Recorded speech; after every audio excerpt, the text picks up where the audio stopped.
Hello అండి. Welcome to Vignasa channel. ఈరోజు పుల్కాలోకి వెజ్ కర్రీ అండి. దీనికి నేను 1 ఆనియన్, 2 ముల్లంగి దుంపలు అంటే రాడిష్, ఒక పెద్ద క్యారెట్ తీసుకొని చిన్న చిన్న ముక్కలు కట్ చేసుకొని కళాయి పెట్టుకొని ఆయిల్ వేసుకొని ఈ వెజిటేబుల్స్ అన్నీ వేసేసుకున్నానండి.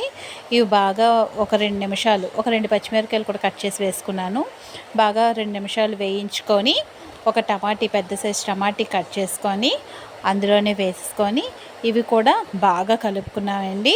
అలాగా ఒక 2 మినిట్స్ తర్వాత సాల్ట్, దానికి రుచికి సరిపోయినంత సాల్ట్ వేసుకొని మిక్స్ చేసుకొని మూత పెట్టి ఒక 5 to 8 మినిట్స్ లాగా బాగా టమాటీ కూడా మెత్తగా అయ్యేంత వరకు మగ్గించుకోవాలి. ఇప్పుడు మూత తీసేసి కారం 1 స్పూన్ వేసుకొని బాగా కలుపుకొని ఒక 2 నిమిషాల తర్వాత వాటర్ అది వేసుకొని 15 మినిట్స్ మీడియం ఫ్లేమ్లోని పొయ్యి మీద పెట్టుకొని బాగా వాటర్ అంతా దగ్గరగా అయిపోయేంత వరకు మగ్గించుకోవాలండి.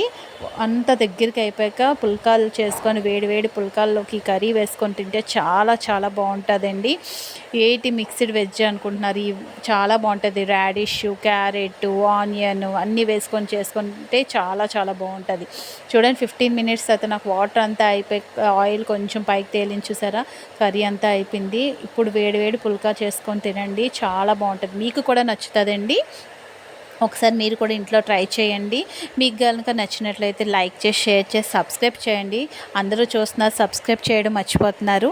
మా ఛానల్ ముందుకు నడిపించండి. థ్యాంక్ యూ అండి. Thank you for the watching అండి. బాయ్ అండి.